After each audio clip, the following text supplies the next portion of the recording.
If you're curious about what's happening in Northwest Indiana, then you've come to the right place. Welcome to the Word Around Town, episode 11. I'm Steve Jamrok with Realty Executives Premier, your host.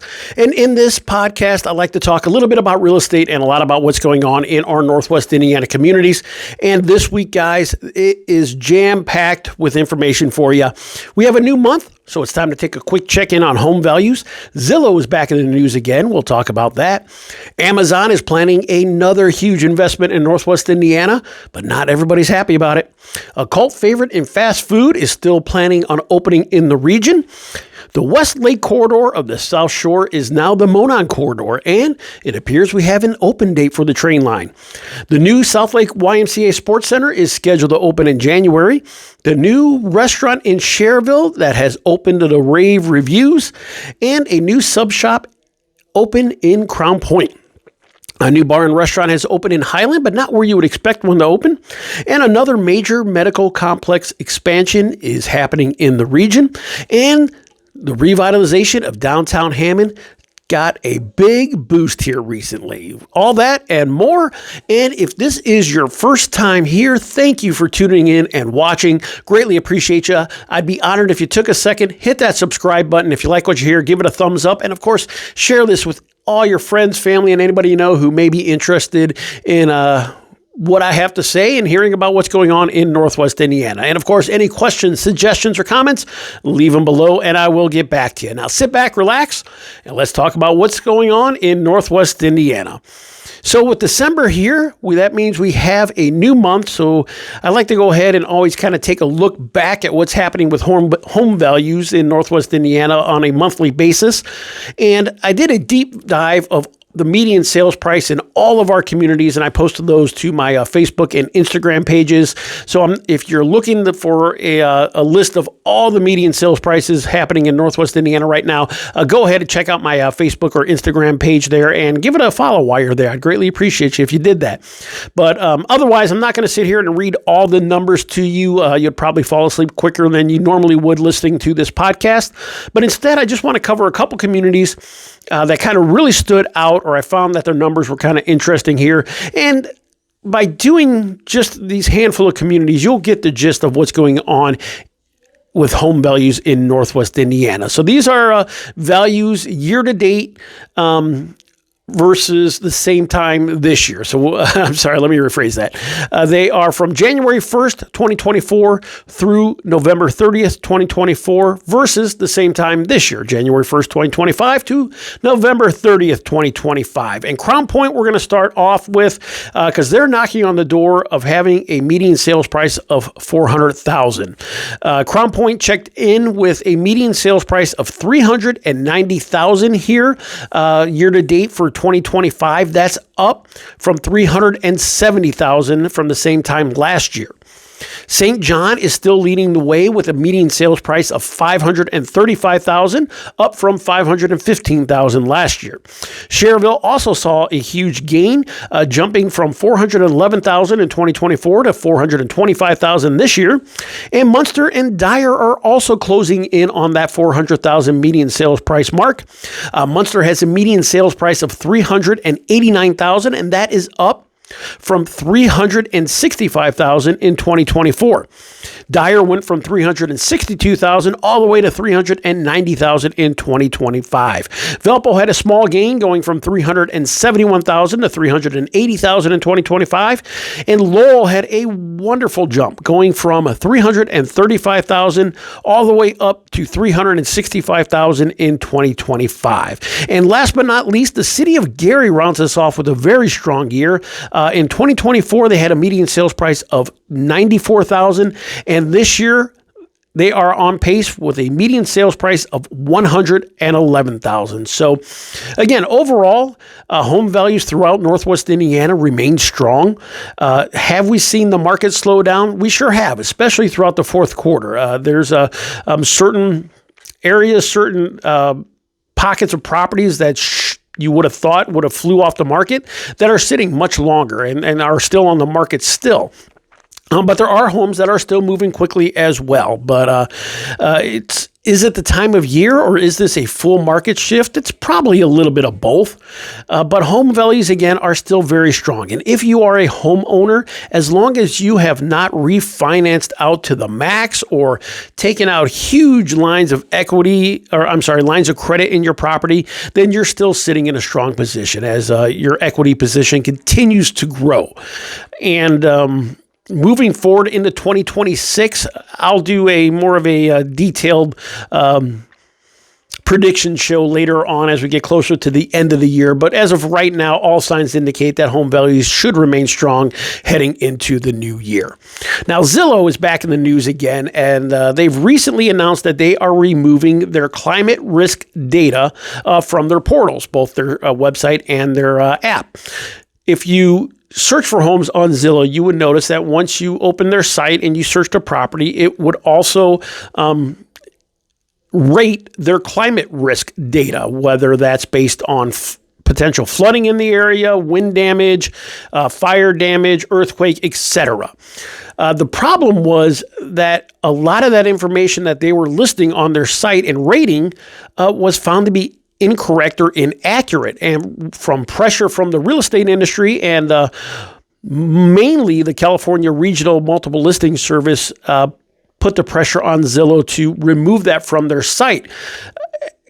The case was that it was hurting home values. So when potential buyers would look on the site and see a property that they like, but then they saw that, oh wow, the flood risk or the wind damage risk or fire risk is way high. I don't want to look at that property. When in reality, when you search on other sites or you contact a municipality or insurance company, the information received there was much different. So Zillow got ahead of the game and decided that, hey, they probably saw the writing on the wall of potential future litigation. So they just removed it from their site and now they link to one of the data sources where they would get that information from. And one thing I want to say here, I think the big takeaway, guys, is as consumers and the public in general, we need to stop using Zillow as the end-all, be-all gold standard for real estate information, because that's not what they are. So often, you see the public, consumer, or even news organizations cite and quote information from Zillow that, it's not necessarily a data source. It's just information that they're putting out there about properties, but they're using that as the actual factual information. And we really need to get away from that and really need to get back to kind of the source of the information, where that's coming from. But Zillow is wonderful. They do a great job with their website and their app, and it's easy to access that information, and that's why a lot of consumers, news organizations, etc., gravitate there first. But do you know why it's so easy to use and easy to search on their sites? Because they are a tech company. That's what they do. That's their specialty, taking that information and presenting it in a consumer-friendly model. So if you're needing real estate information, or if you're needing climate data, go to the sources. If you're looking for information on climate, start with your insurance company. Call the local municipality. Contact your realtor who will call them for you. But don't just rely on what they see there on the site, because again, that's not and should not be considered the factual gold standard of the real estate world. Now, one last thought on this, and I'm really curious to see how this will play out going forward in the future with Zillow, because as they were pressured on inaccuracies with their climate risk data, there's another bit of inaccuracy that's always been talked about Zillow for years, and that's on the bread and butter of their Zestimate. These have been historically inaccurate for a long time and should never be used as a true value of the home. And actually, if you read the fine print on Zillow's site, it will tell you that that is all that Zestimate is. It's a tool to help you get started, but not an accurate display or factual information of your home's value. The issue with that is, as consumers, and I talk to buyers and sellers all the time, and that's the first thing they reference is, well, the Zestimate says this. They've been trained over the years that, hey, here's the Zestimate. This is what your home's worth. Well, I went to the site. This must be what the home is worth. But unfortunately, That's not the case, and that should not be, again, the gold standard. So at what point does a group of homeowners get together and look at that Zestimate and decide that, you know what, that Zestimate is actually hurting our home's value, and we are leaving money on the table due to your inaccurate valuation of my property that you're putting out to the public. Now, could there be possible litigation on this in the future? I don't know. I'm not sure. I'm not an attorney. But as litigious as our society has become, that could be a very interesting case study moving forward on that in the future. All right, shifting gears. There's a ton happening around Northwest Indiana, and we're going to start in Hobart, where reports have Amazon eyeing the city of Hobart for the next mega data center. Amazon is proposing a new $15 billion data center for Northwest Indiana. This is on top of the $11 billion data center that they already have up and running in St. Joe County near South Bend. And all the reports are dictating that they want to be in Hobart for this new data center. And there is a huge amount of money on the line, and I'm not sure if Hobart can turn their backs on that money. Now, it's not going to come easy. Citizens are already lining up in protest and planning to be at every plan commission, city council meeting from here on out until that data center is either quashed or they can no longer do anything about it. But again, as I've talked about in earlier podcast episodes here in Northwest Indiana, this unfortunately is a fact of life now with data centers. We're in a prime position. We're in a business-friendly environment. We're close to a mega source of water. And our local utility company has branched off with a subsidiary to service data centers in general, not to mention, as I've talked about again on previous podcasts, that our governor is welcoming to small nuclear facilities in the future as well. So all signs are pointing that data centers aren't going away anytime soon. So again, this is not going to be a popular opinion, but eventually, unless everyone in Northwest Indiana is going to stop using their phones, stop using their navigation system, stop their internet usage, and stop with their smart home devices and boycott AI, then the need for data is growing and growing and growing. And maybe, just maybe, our time should be better spent on how we can safely and efficiently coexist with these data centers, or better yet, find better solutions to the concerns residents have. Because again, they're not going away. We're just going to keep fighting this in our communities. They're going to keep finding here these companies have deep, deep pockets. They're going to keep taking swings to be here in our Northwest Indiana communities and actually throughout the nation as well. But just my 2 cents there. There might be time to start taking a better look at how we can look at these data centers differently. Again, just my 2 cents. All right. Next up, my kids and most high school and college age kids in the region are going to be ecstatic to know that Raising Cane's is still planning on coming to the region. Cane's was originally planning to open near the Southlake Mall along US 30, but due to some leasing issues, they couldn't open that site. So now they're flying into Schererville along US 41 at the old TGI Fridays location. After some early hiccups with that site that delayed construction, those issues have now seemed to be rectified and satisfied, and demolition and construction is scheduled to begin in early 2026. Now, great news for those of you that commute to Chicago or like to go there for pleasure anytime. The new Monon Corridor, formerly called the Westlake Corridor, is scheduled to open in March of 2026, and test trains have already started to run this week. The Monon Corridor is an extension of the South Lake Shore train line that, for the first time, is going to bring train service south through Hammond into Munster and Dyer. This will be a huge benefit not only for those specific communities, but for surrounding communities as well. Neighborhoods close with easy access to train service traditionally tend to have strong home values, and demand around the new Munster station, I can tell you, has been incredibly strong. And once these trains get up and going and start running and word of mouth starts to spread, I believe demand in those areas is only going to increase. I think this is a big win for Northwest Indiana, having train service come down into other communities away from the lake. Now, in Crown Point, the new Southlake YMCA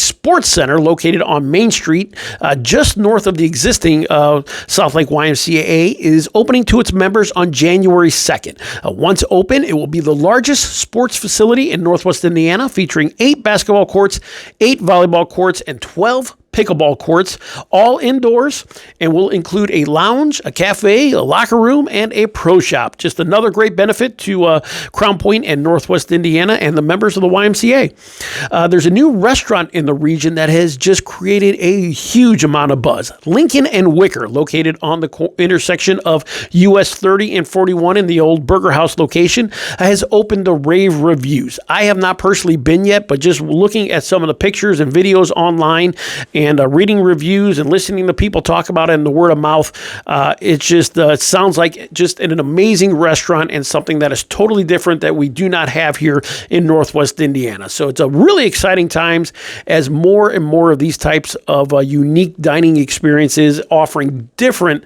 options than what we typically have here in Northwest Indiana continue to open throughout the region. So once I get there, I'll post another review. In the meantime, I'll leave a link down below in the comments to their website. But from what I've heard, I think you're definitely going to want to check out Lincoln and Wicker in Schererville.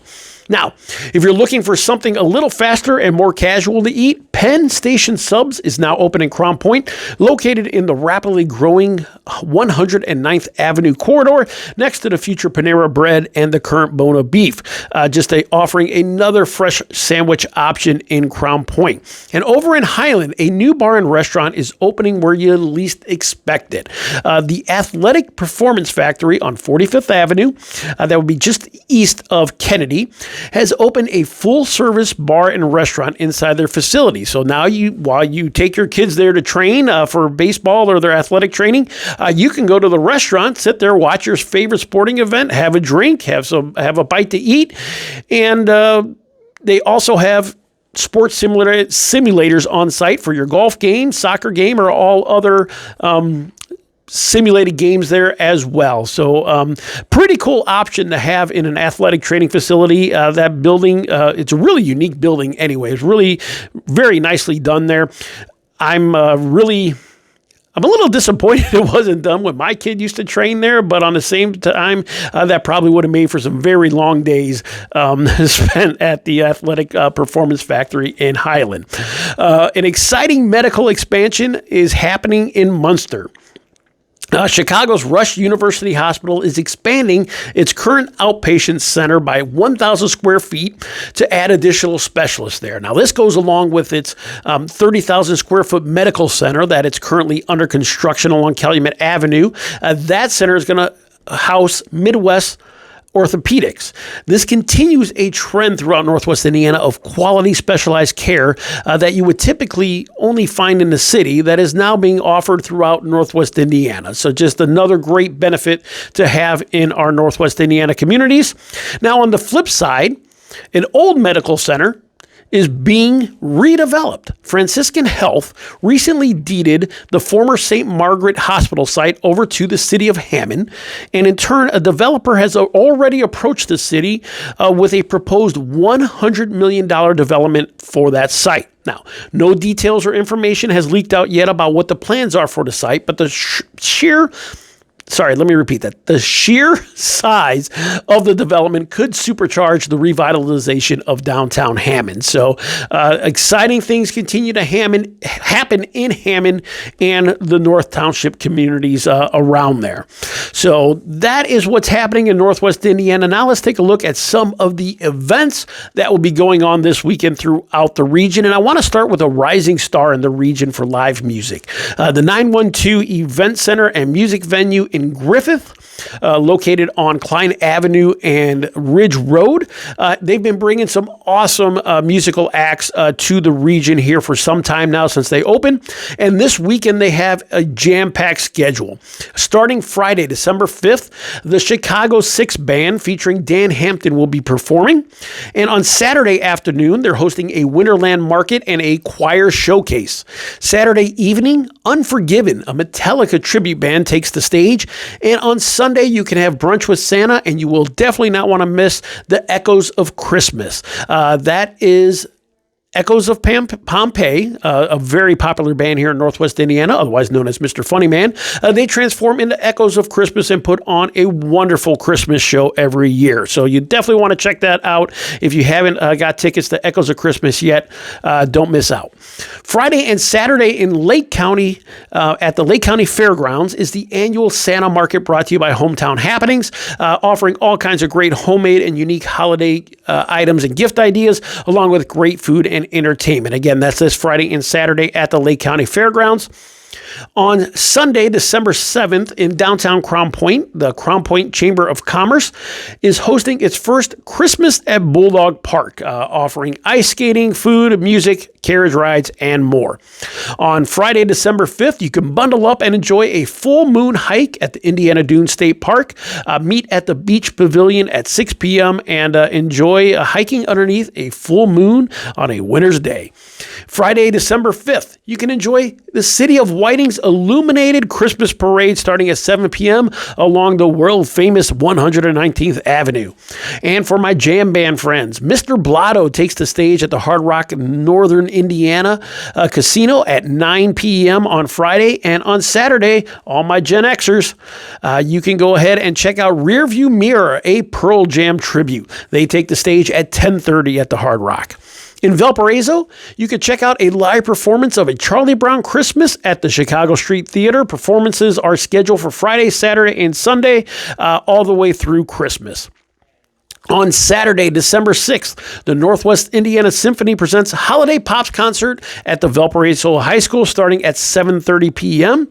And Michigan City is hosting their tree lighting on Friday, December 5th.